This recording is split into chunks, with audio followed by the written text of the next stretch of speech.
I miss you. Those 3 words glowed on my husband's phone screen like a warning flare in the middle of our quiet Sunday afternoon.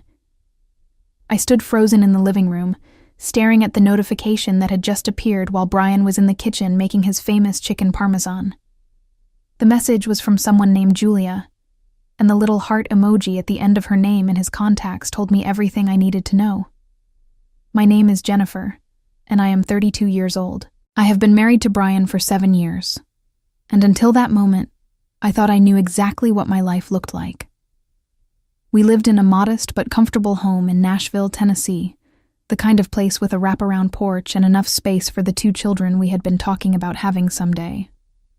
I worked as a project manager for a furniture manufacturing company called Oakenlight Publishing, handling logistics and client relations. Brian worked as a sales representative for a medical equipment distributor, a job that required him to travel occasionally and work late more often than I would have liked. The signs had been there for weeks. I had noticed the way he started keeping his phone face down on every surface. The way he would step outside to take calls, claiming the reception was better on the porch. The way he had suddenly become more attentive in the mornings, kissing my forehead before leaving for work, as if trying to convince both of us that everything was fine. I had noticed the new cologne, the gym membership he actually started using, the careful way he deleted his text messages every night before bed. I had told myself I was being paranoid. I had told myself that 7 years of marriage meant something, that the vows we exchanged in that little church downtown were stronger than my insecurities. I had told myself that Brian loved me, that he would never betray the life we had built together. But standing there with his phone in my hand, watching Julia's message light up the screen, I realized I had been lying to myself for longer than I wanted to admit. The phone buzzed again. Another message from Julia appeared below the first one. I can't stop thinking about last night. My stomach dropped. The air in the room felt thick and suffocating, and I had to grip the edge of the coffee table to steady myself. Last night, Brian had told me he was working late on a presentation for an important client meeting. He had come home around 11, smelling faintly of something floral that was not my perfume, and he had kissed me on the cheek before crawling into bed beside me. I had believed him. I had believed every single word. From the kitchen, I could hear him humming along to the radio, completely unaware that his entire world was about to collapse. The scent of garlic and tomatoes drifted through the house, a cruel reminder of the domestic life I had thought we were building. He was making me dinner. He was standing in our kitchen, cooking for his wife, while his mistress sent him love notes on his phone. I took a deep breath and made a decision that would change everything. Instead of confronting him immediately, instead of screaming or crying or throwing his phone against the wall, I did something that surprised even me. I picked up his phone, typed in his passcode that he thought I did not know, and opened the message thread with Julia. The conversation stretched back for months. Months of flirtation, of late-night exchanges, of plans made, and secrets kept. I scrolled through the messages with a growing sense of numbness, watching their relationship unfold in tiny digital fragments. Pet names I had never heard him use, promises about a future that did not include me, complaints about his wife who did not understand him, who was too focused on work, who had let herself go. That last one stung more than the rest. I had gained 15 pounds since our wedding, true, but I had also worked 60-hour weeks to help pay off his student loans. I had sacrificed my own dreams of going back to school so that we could buy this house. I had done everything I thought a good wife was supposed to do, and this was what I got in return. Julia was 25 years old. I could see her profile picture in the corner of the screen, a young woman with dark hair and bright eyes, and the kind of confident smile that came from not knowing how cruel the world could be. She worked in the same office as Brian, handling administrative tasks, and apparently handling my husband as well. According to their messages, they had been sleeping together for 3 months. I heard Brian's footsteps approaching from the kitchen, and I quickly locked the phone and set it back on the coffee table exactly where he had left it. He appeared in the doorway, wiping his hands on a dish towel, looking every bit the devoted husband. "Dinner will be ready in about 20 minutes, he said with a smile. "You want to open a bottle of wine?" I looked at him, really looked at him, and wondered how I had missed the lies hiding behind those familiar brown eyes. "Sure," I said, my voice steady despite the earthquake happening inside my chest. "That sounds perfect." He disappeared back into the kitchen, and I picked up his phone again. This time, I knew exactly what I was going to do. I typed the response slowly, carefully choosing each word with the precision of someone defusing a bomb. My fingers trembled slightly over the screen, but my mind was eerily calm, like the eye of a hurricane. "Come by tonight. My wife's out visiting her sister. I'll leave the door unlocked." I stared at the message for a long moment before hitting send. Part of me could not believe what I was doing, but another part, a deeper and angrier part, knew that this was the only way to get the truth out in the open. I was tired of suspicions and half-answers. I was tired of lying in bed next to a man who was lying to my face every single day. I wanted to see it with my own eyes. I wanted to watch them try to explain themselves when there was nowhere left to hide. The response came almost immediately, a string of excited emojis followed by a simple, "See you at 7." I checked the time. It was 4:30 in the afternoon, which gave me 2.5 hours to prepare for the confrontation that would end my marriage. I set the phone back down and walked into the kitchen, where Brian was stirring a pot of marinara sauce with the concentration of a man who believed he had gotten away with everything. "Actually," I said, leaning against the doorframe, "I just remembered I was supposed to drop some paperwork off at my sister's house tonight. Do you mind if I run over there after dinner?" Brian's face brightened in a way that made my stomach turn. "Of course not. Take your time. I'll probably just catch up on some work emails anyway." Work emails. The audacity of the lie was almost impressive.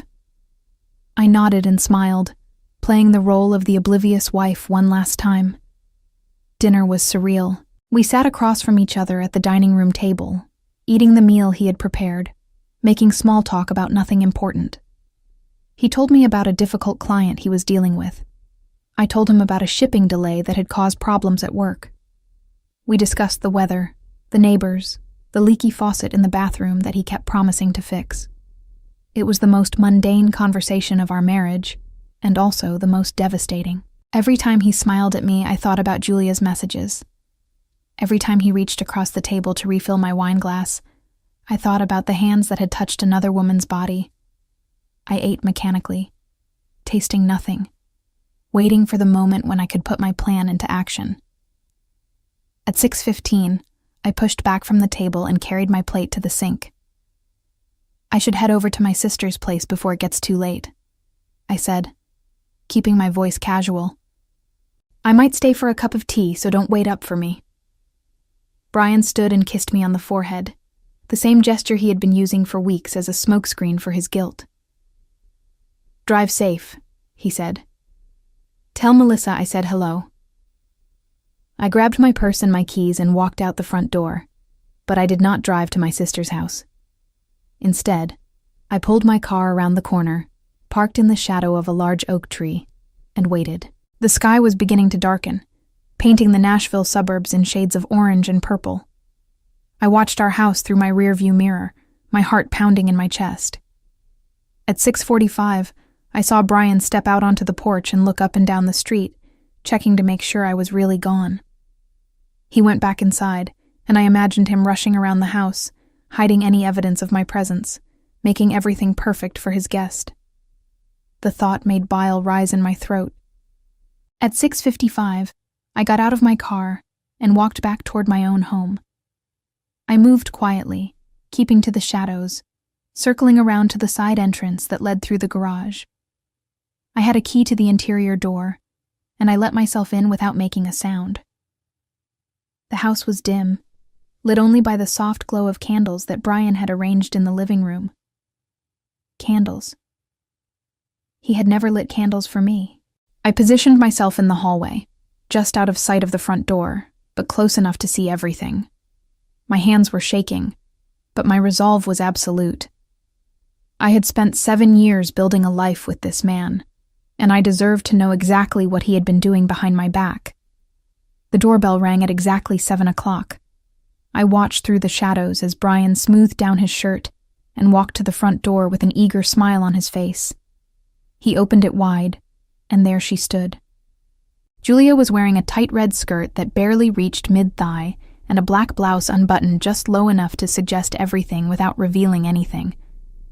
Her dark hair was styled in loose waves, and her lips were painted the same shade of crimson as her skirt. She looked like she had spent hours getting ready for this moment, this secret rendezvous in my home. "I've been thinking about you all day," she purred, stepping across the threshold and reaching up to touch Brian's chest. He grabbed her hand and pulled her inside, glancing nervously over his shoulder toward the empty driveway. "Get in here before someone sees you." They stood together in my living room, in front of my couch, beneath the wedding portrait that hung on my wall. Julia wrapped her arms around his neck and leaned in for a kiss. And that was when I stepped out of the shadows. "Actually," I said, my voice slicing through the romantic atmosphere like a blade, "someone already has." The look on Brian's face in that moment was something I will never forget. The color drained from his skin so quickly that I thought he might faint. His mouth opened and closed several times, but no words came out, just a strangled sound that might have been my name or might have been a prayer. Julia, for her part, stumbled backward in her heels, nearly tripping over the coffee table in her rush to put distance between herself and my husband. "Jennifer," Brian finally managed, his voice cracking on every syllable. "What are you doing here? You were supposed to be at your sister's house." I crossed my arms over my chest and leaned against the doorframe, studying them both with the detached curiosity of a scientist examining specimens under a microscope. "Change of plans," I said calmly. "I thought I would come home and surprise my husband. Imagine my surprise when I found out he already had company." Julia's eyes were wide with panic, darting between Brian and me like a trapped animal looking for an escape route. "This isn't what it looks like," she stammered. "I just came by to drop off some work files. Brian said you were out of town, and I thought it would be okay to stop." The single word cut through her rambling like a knife. I held up Brian's phone, which I had retrieved from the coffee table before taking my position in the hallway. I read the messages, all of them, so please don't insult my intelligence by trying to pretend this is something innocent. The silence that followed was deafening. Julia's face crumpled into an expression of pure terror, while Brian stood frozen beside her, looking like a man who had just watched his entire life implode. The candles he had lit flickered in the still air, casting dancing shadows across the walls of our living room. "Jennifer, please," Brian said, taking a step toward me with his hands raised in supplication. "Let me explain. It's not what you think. Julia and I were just friends. We work together. Sometimes we text each other, but it doesn't mean anything. You're blowing this completely out of proportion." I laughed, and the sound was cold even to my own ears. "Just friends? Friends who miss each other? Friends who can't stop thinking about last night?" I scrolled through the message thread and began reading aloud. "I love the way your hands feel on my skin. I can't wait until we can be together for real. When are you going to tell her the truth?" Each word landed like a physical blow. Brian flinched with every sentence, his face cycling through shame, anger, and finally a desperate kind of denial. Julia had backed herself against the wall, her arms wrapped around her midsection as if trying to hold herself together. "Those messages were taken out of context," Brian tried. "We were just joking around. It was flirting, okay? I admit it was inappropriate, but nothing actually happened. I never touched her. I never—" "3 months," I interrupted. "According to your messages, you've been sleeping together for 3 months. You told her you loved her on October 15th. You promised her you would leave me by Christmas, and you complained that I was too fat, too boring, too focused on my career to give you what you needed." I paused, letting each accusation sink in. Did I miss anything? Or would you like to keep lying to me? Brian's facade finally cracked, His shoulders slumped, and his head dropped forward in defeat. "Okay," he whispered. "Okay.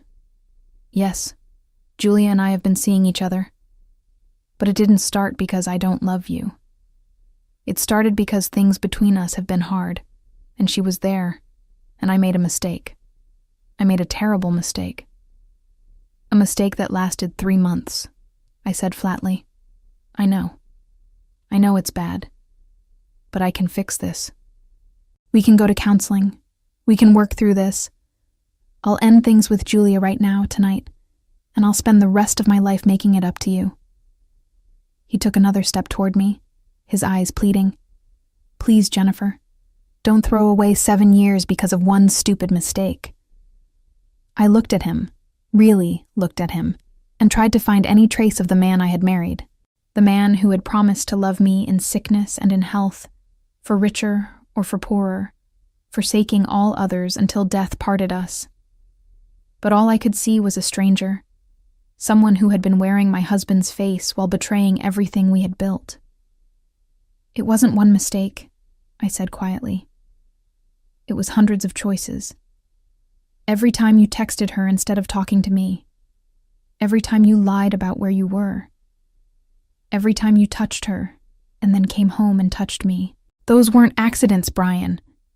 Those were decisions, and now I'm making a decision too."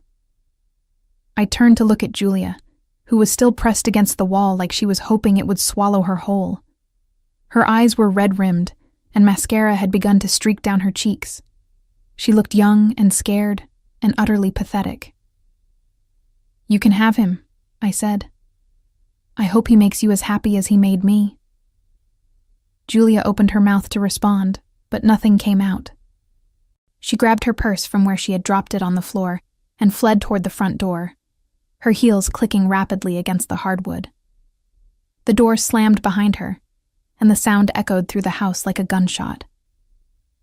Brian and I stood alone in the candlelit living room, surrounded by the ruins of our marriage. He was crying now, tears streaming down his face, and part of me felt a small, vindictive satisfaction at seeing him suffer. But mostly I just felt tired, bone-deep exhausted from years of loving someone who had never really loved me back. "Jennifer," he sobbed, "please, I love you. I made a mistake, but I love you. We can fix this." I shook my head slowly.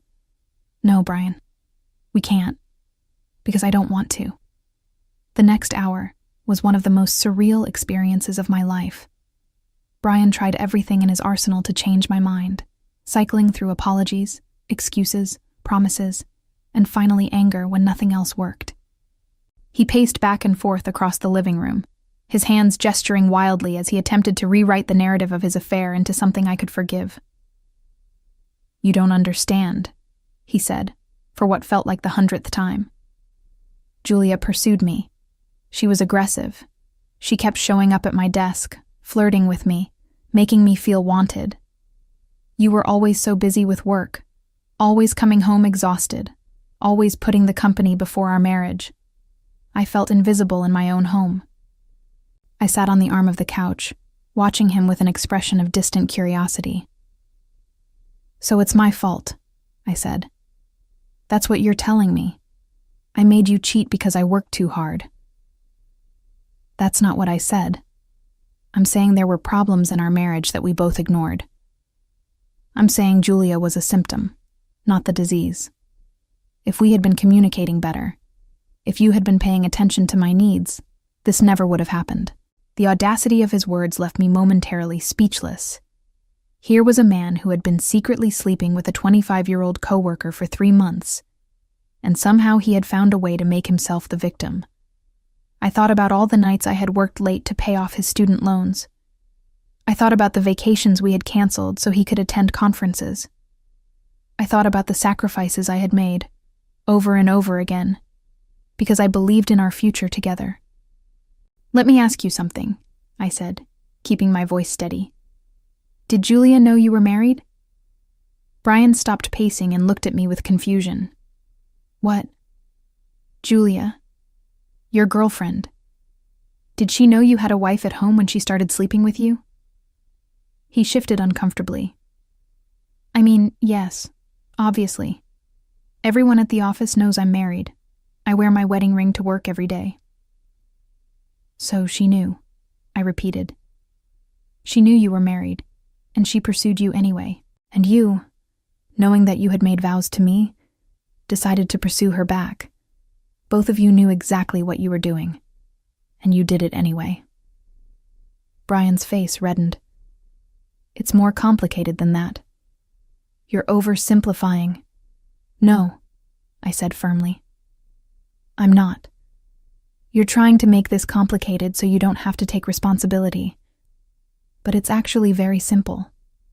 You made a choice. You chose her over me, over and over again for 3 months. And now I'm making a choice too. He stared at me, his expression shifting from defensive to desperate. What are you saying? I'm saying I want a divorce. The word hung in the air between us, heavy and final. Brian's face went through a rapid series of emotions, confusion giving way to disbelief, then to panic, then to something that looked almost like rage. You can't be serious, he said. You're going to throw away our entire marriage because of one affair? People work through these things, Jennifer. Couples survive infidelity all the time. We can go to therapy. We can rebuild trust. I don't want to rebuild anything with you, I interrupted. I spent 7 years building a life with someone I thought I knew, and it turns out I was wrong. Every memory I have of our marriage is now tainted by the knowledge that you were lying to me.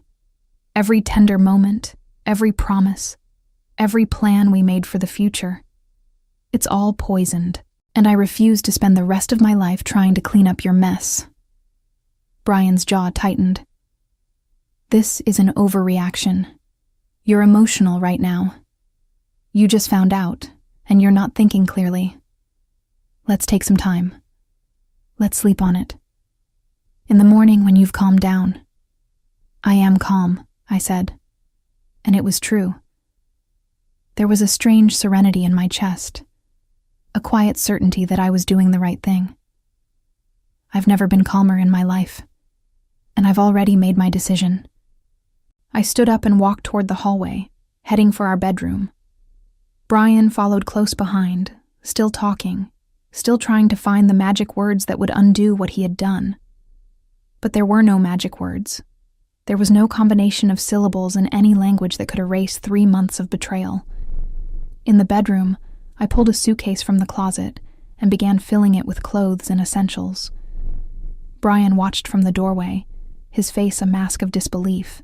Where are you going? To my sister's house. For real this time. Jennifer, please, don't do this. We can talk. We can figure this out.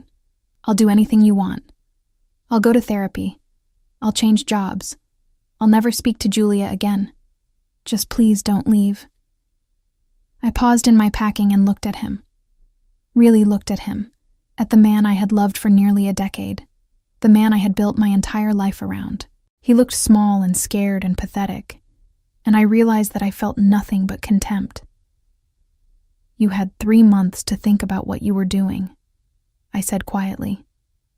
3 months to consider how your choices would affect our marriage.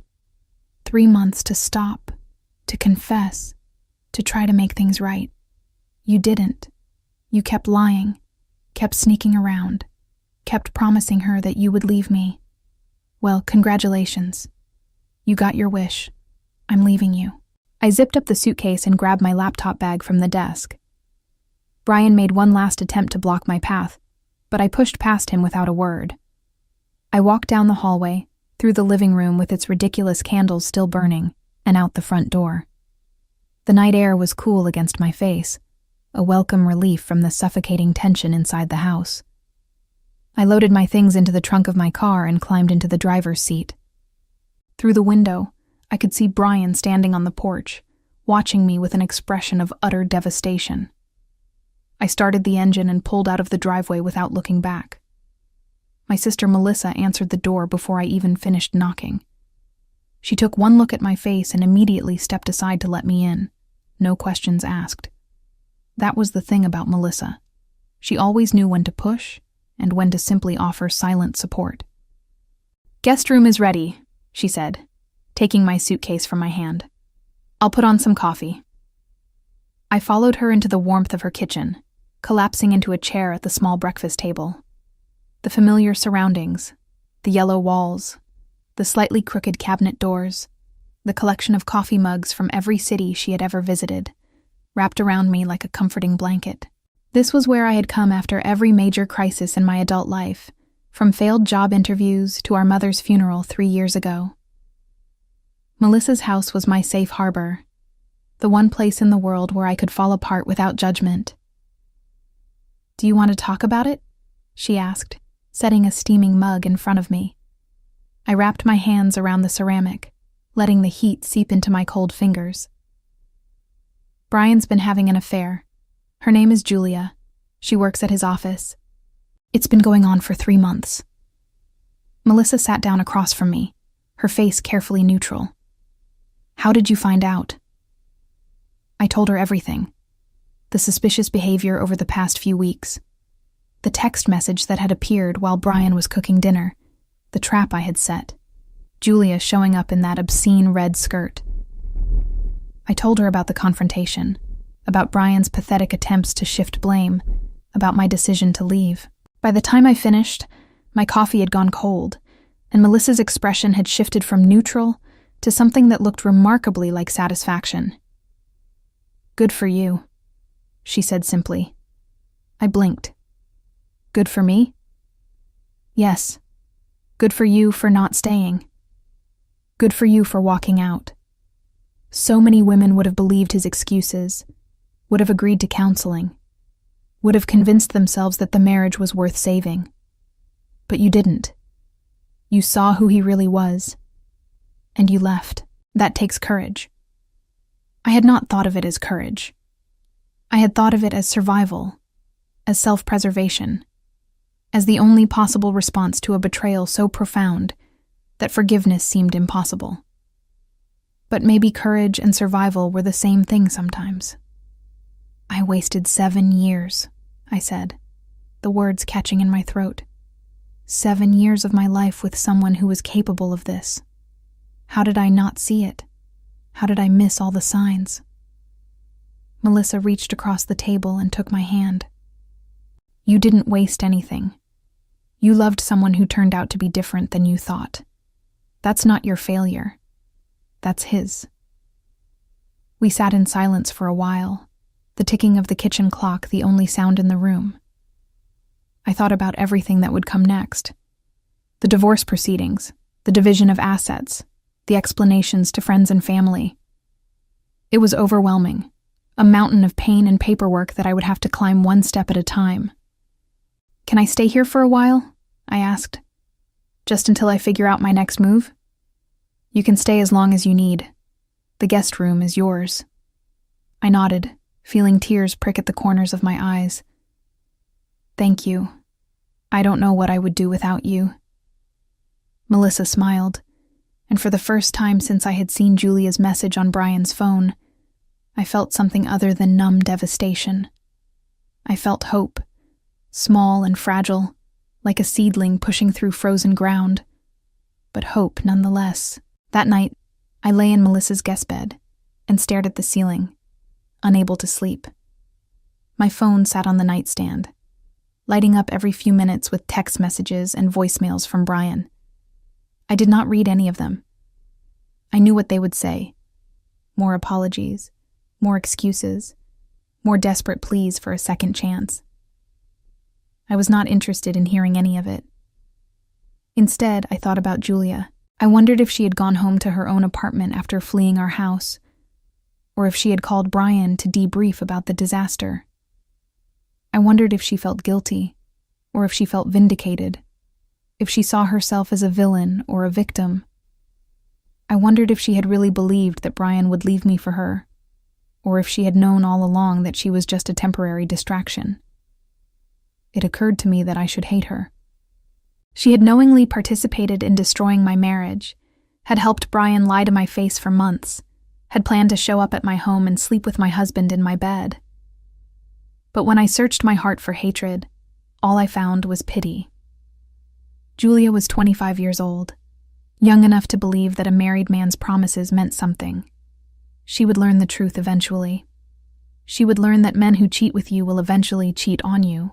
She would learn that she had traded her self-respect for a relationship built on betrayal. But that was not my problem. My problem was figuring out how to rebuild my life from the ashes of my marriage.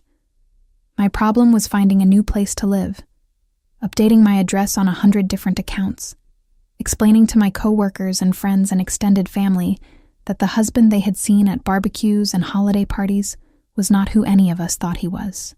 My problem was learning to be alone again after 7 years of partnership. I closed my eyes and tried to remember who I had been before Brian. It had been so long that the memories felt faded, like photographs left too long in the sun. But somewhere beneath the layers of marriage and compromise and gradual erosion, she was still there. The woman I had been before I became someone's wife. The woman I would have to become again. Tomorrow, I decided. Tomorrow I would start making plans. Tomorrow I would call a lawyer and begin the divorce proceedings. Tomorrow I would tell my boss that I might need some time off to deal with a personal matter.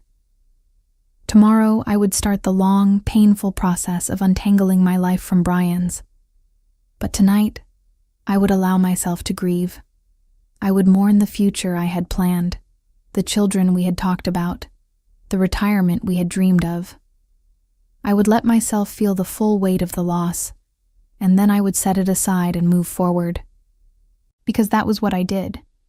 That was what I had always done. I survived. The next morning, I woke to the smell of pancakes and the sound of Melissa moving around in the kitchen. Sunlight streamed through the guest room window, impossibly bright after the darkness of the night before. For a moment, I forgot where I was.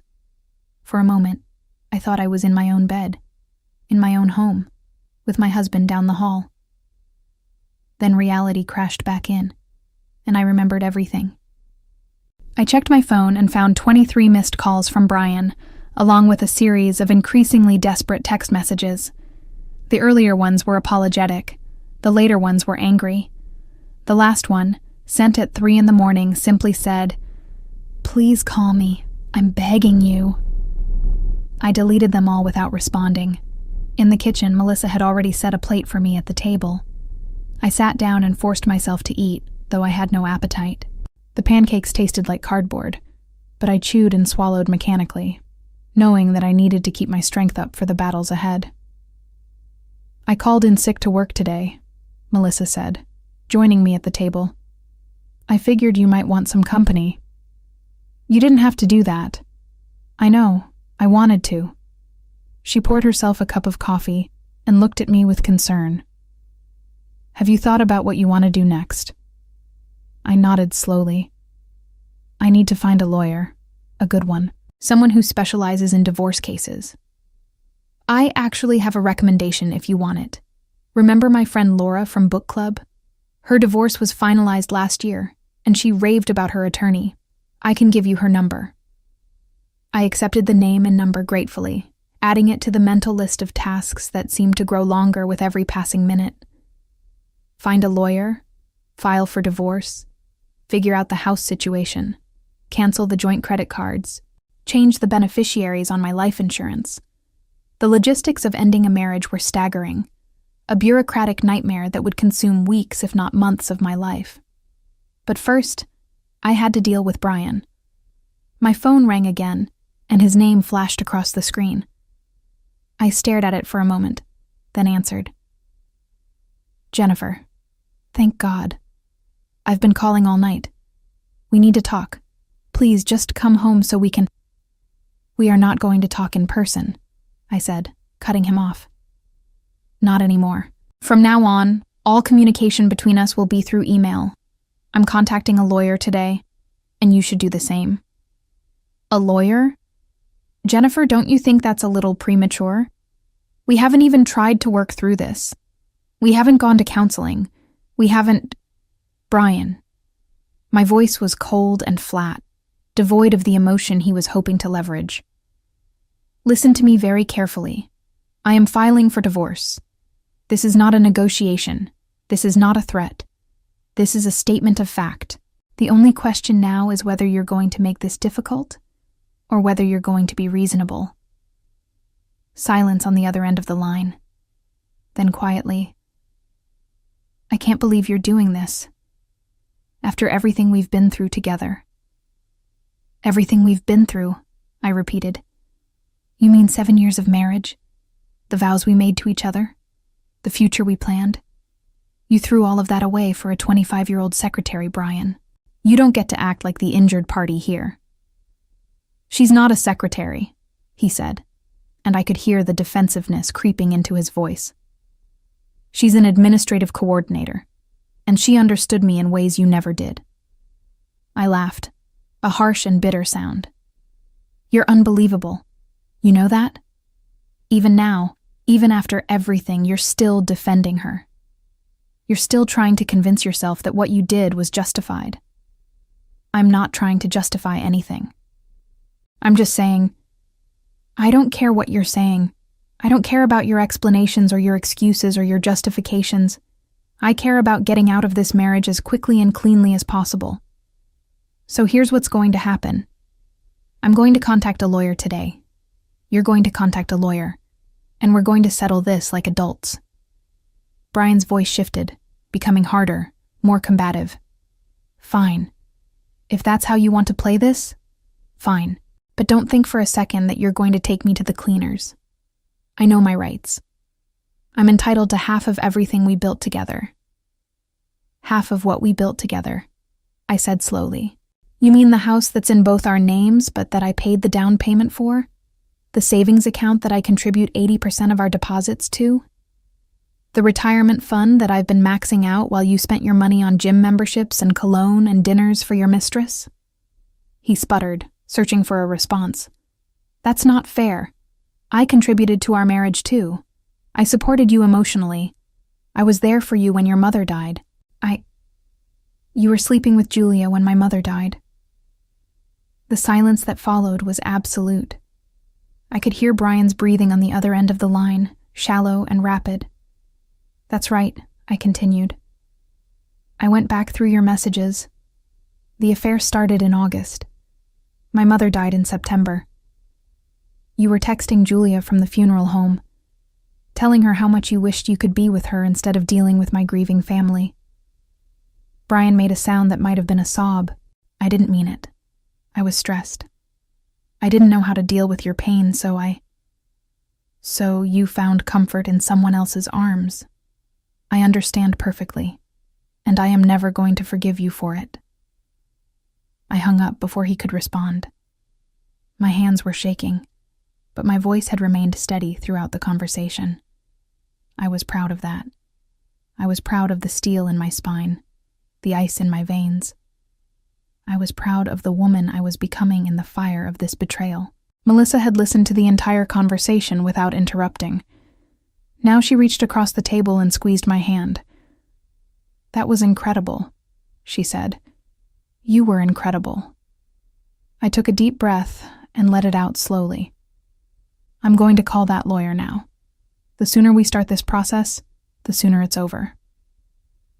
Melissa nodded and pushed her phone across the table with Laura's contact information already pulled up. I dialed the number and waited. It was time to take back my life. The following weeks passed in a blur of legal consultations and paperwork. My attorney, a sharp woman named Victoria, who specialized in high-conflict divorces, was exactly what I needed. She was practical without being cold, sympathetic without being sentimental, and absolutely ruthless when it came to protecting my interests. Based on what you've told me, you're in a strong position, she said during our first meeting. The house was purchased with your down payment, and you've been the primary contributor to all joint accounts. Tennessee is an equitable distribution state, which means the court will divide assets fairly, not necessarily equally. Given the circumstances of the affair, I think we can make a compelling case for you to receive the majority of the marital property. I nodded, taking notes even though everything she said was being recorded. What about the affair itself? Does that factor into the divorce? It can, Victoria said. Tennessee recognizes fault-based divorce, and adultery is one of the grounds. If we can prove the affair, which it sounds like you already have extensive documentation of, we can use that to strengthen your position in negotiations. The documentation. I had spent days compiling every piece of evidence I could find. Screenshots of Brian's text messages with Julia, which I had forwarded to my own email before leaving the house. Credit card statements showing charges at hotels and restaurants on nights when he claimed to be working late. Phone records showing hundreds of calls and texts between his number and hers. It was a comprehensive catalog of betrayal, and I felt a grim satisfaction every time I added another item to the file. Brian's attorney reached out within a week, attempting to negotiate a settlement that would avoid going to court. The initial offer was laughable, a 50-50 split of everything with no acknowledgement of the affair or the disparity in our financial contributions. Victoria rejected it immediately. "They're testing us," she explained. "They want to see if you're desperate enough to accept a bad deal just to get this over with. We need to show them that you're not." Our counteroffer was considerably more aggressive. I wanted the house, the retirement accounts, and 60% of the savings. I wanted Brian to assume full responsibility for his remaining student loan debt. And I wanted a public acknowledgement of the affair in the divorce documents, something that would be part of the permanent record. Brian's attorney called that offer unreasonable. Victoria told them it was actually quite generous, considering the circumstances. The negotiations continued. Meanwhile, I threw myself into work with a fervor that surprised even me. The furniture manufacturing company where I worked was going through a major expansion, and there were plenty of projects that needed attention. My boss, a gruff but fair woman named Patricia, noticed my increased productivity and asked if everything was all right at home. "I'm going through a divorce," I told her simply. "Working helps me keep my mind off things." Patricia nodded with understanding. "Take whatever time you need. But if work is helping, then work is here for you." I appreciated her discretion. She did not ask for details, did not offer platitudes about how everything would work out, did not suggest that maybe I should try to save my marriage. She simply accepted my situation and made space for me to deal with it in my own way. At night, I returned to Melissa's guest room and lay awake, thinking about the future. I was 32 years old, soon to be divorced, with no children and an uncertain living situation. By any conventional measure, my life was a disaster. But there was also a strange freedom in the wreckage. I could go anywhere, do anything, become anyone. The constraints of my marriage, the compromises I had made to keep Brian happy, were no longer applicable. For the first time in 7 years, my life belonged entirely to me. Brian continued to call and text, though less frequently as the weeks passed. His messages followed a predictable pattern: apologies in the morning, anger in the evening, desperation in the middle of the night. I responded to none of them. When communication was necessary, it went through our attorneys or through carefully worded emails that Victoria reviewed before I sent them. The divorce proceedings moved faster than I expected. Brian, despite his initial posturing, ultimately caved on most of our demands. Perhaps he was tired of fighting. Perhaps his attorney had explained the weakness of his position. Perhaps Julia, who I learned through mutual acquaintances was no longer speaking to him, had made the whole situation too painful to prolong. Whatever the reason, the final settlement was close to everything I had asked for. I kept the house. I kept most of the savings. Brian assumed his student loan debt. The affair was documented in the divorce papers as grounds for dissolution. On the day the divorce was finalized, I stood on the porch of my house, the house that was now entirely mine, and watched the sun set over Nashville. 3 months after I caught Brian with Julia, I was a different person. Not unrecognizable, but transformed in ways both subtle and profound. The woman who had stood in that candlelit living room, watching her husband embrace his mistress, seemed like a distant memory now. In her place was someone harder, wiser, and infinitely more cautious about where she placed her trust. I had made the house my own. Every trace of Brian had been systematically removed, his clothes donated to charity, his books and electronics sold or given away, his presence erased from every corner of every room.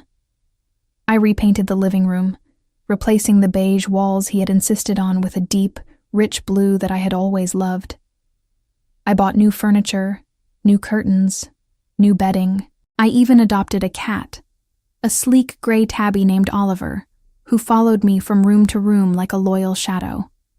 The process of rebuilding was therapeutic in ways I had not anticipated.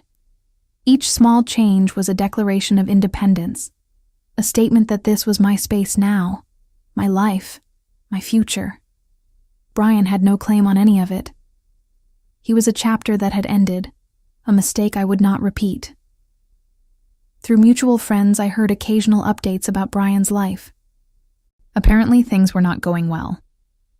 Julia had ended their relationship shortly after the confrontation at our house, disgusted by the chaos and unwilling to be publicly associated with a messy divorce. Without her, Brian had spiraled. He was drinking too much, performing poorly at work, alienating the colleagues who had once considered him a friend. There were rumors that he was on the verge of being fired, that his apartment was a disaster, that he had gained weight and stopped caring about his appearance. Part of me felt satisfaction at these reports. He had thrown away our marriage for a fantasy, and now that fantasy had crumbled to dust in his hands. He was getting exactly what he deserved. But another part of me, a smaller and more compassionate part, felt something like pity. Brian had made terrible choices, but he was still a human being. He was still suffering. And while I could not forgive him for what he had done, I could acknowledge that his suffering was not something I wanted to dwell on. I focused instead on my own healing. I started seeing a therapist, a kind woman named Dorothy, who helped me work through the layers of betrayal and grief. I reconnected with friends I had neglected during my marriage, people Brian had subtly discouraged me from spending time with. I joined a hiking group that met every Saturday morning, pushing my body up trails that left me exhausted but exhilarated. I was rebuilding not just my life, but my sense of self. One evening, about 4 months after the divorce was finalized, I received an email from Brian. It was the first direct communication we had shared since the settlement. "Jennifer," it read, "I know you probably don't want to hear from me, but I needed to say this. I am so sorry for what I did. I know apologies can't undo the pain I caused, but I want you to know that I think about it every day. I ruined the best thing that ever happened to me, and I have to live with that for the rest of my life. I'm not asking for forgiveness. I'm not asking for anything. I just wanted you to know that I understand now. I understand what I threw away, and I'm sorry. Brian." I read the email twice, then a third time. Then I deleted it without responding. There was nothing to say. Sorry was not a magic word that could repair 7 years of marriage. Sorry could not erase the memory of Julia standing in my living room in that red skirt. Sorry could not give back the months of my life I had spent dealing with lawyers and paperwork and the destruction of everything I had built. Brian's regret was his own burden to carry. I had set mine down the day I walked out the door. That weekend, I drove to a small town outside Nashville, where there was a ceramics studio I had always wanted to visit. I spent the afternoon learning to throw clay on a wheel, my hands covered in mud, my mind blissfully empty of everything except the spinning clay and the instructor's patient guidance. It was messy and imperfect and absolutely wonderful. When I finished, I held a lopsided bowl that looked nothing like the smooth examples on the studio shelves. But I had made it myself, from nothing, with my own 2 hands. It was a beginning. 6 months after I discovered Brian's affair, I stood in the newly renovated kitchen of my house and surveyed the life I had built from the wreckage. The morning sun streamed through windows I had cleaned myself, illuminating countertops I had chosen and cabinets I had painted. Oliver wound between my ankles, purring contentedly, as I poured my first cup of coffee of the day. I was happy. Not in the giddy, naive way I had been happy at the beginning of my marriage, but in a deeper, more resilient way. I knew now that happiness was not something another person could give you or take away. It was something you built for yourself, brick by brick, choice by choice. My career had flourished in the months since the divorce. Patricia had noticed my dedication and promoted me to senior project manager, a position with more responsibility and a significant raise. I was good at my job, better than I had ever allowed myself to believe when Brian's casual dismissals had chipped away at my confidence. Without him there to minimize my accomplishments, I could finally see my own worth clearly. I had also started dating again, cautiously. Nothing serious, just casual dinners with men I met through friends or apps. It was strange to be single in my 30s, to navigate the rituals of courtship with the scars of my failed marriage still visible. But it was also freeing in a way I had not expected. I could take my time. I could set boundaries. I could walk away from anyone who did not treat me with the respect I deserved. As for Brian, the reports from mutual friends had grown increasingly grim. He had been fired from his job after a series of performance issues and complaints about his behavior. His apartment had been evicted for non-payment of rent, and he had moved back in with his parents in their small town outside Knoxville. Julia, the woman he had thrown away our marriage for, had apparently moved on with someone new, a younger man with no baggage and no betrayed wife in his past. I heard through the grapevine that Brian had tried to reach out to Julia several times after their breakup, sending flowers and letters and desperate messages that she ignored. He had become the thing he most despised, a pathetic ex begging for scraps of attention from someone who had already moved on. The irony was not lost on me. But I did not dwell on Brian's downfall. His suffering was the natural consequence of his choices, not something I needed to witness or celebrate.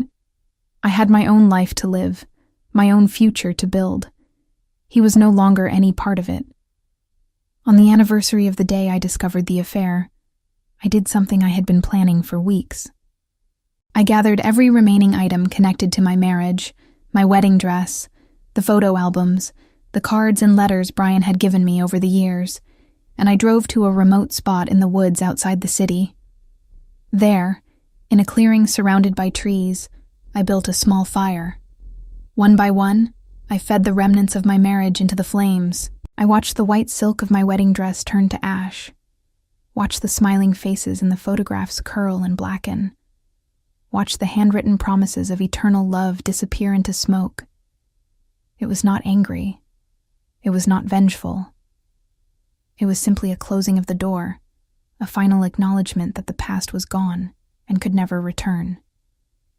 When the fire had burned itself out, I scattered the ashes and drove home. Brian spent the next year struggling to rebuild his life. Without a job, without Julia, and without the comfortable home he had taken for granted, he was forced to confront the full weight of what he had destroyed.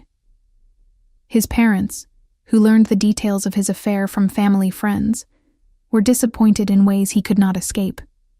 His professional reputation was tarnished by the circumstances of his termination, and Julia, the woman he had risked everything for, never spoke to him again. I, on the other hand, continued to thrive. The promotion at work led to new opportunities and new connections. The friendships I had rebuilt became sources of joy and support. The house that had once felt like a prison became a sanctuary, a space entirely my own. Standing in my kitchen that morning, 6 months after the worst day of my life, I understood something essential. The affair had been devastating, but it had also been a gift. It had shown me who Brian really was before I wasted any more years on him. It had forced me to find strength I did not know I possessed. It had given me the chance to build a life that was authentically mine, unmarred by compromise or betrayal. I looked at my reflection in the kitchen window and smiled at the woman I saw there. She was stronger than she had ever been. She was wiser. She was free. That night, as I sat on my porch watching the stars emerge over Nashville, I thought about the journey that had brought me here. the pain, the anger, the slow and difficult process of healing.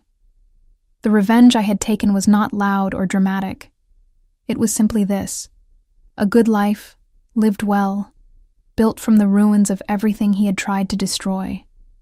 And that, I realized, was the sweetest revenge of all.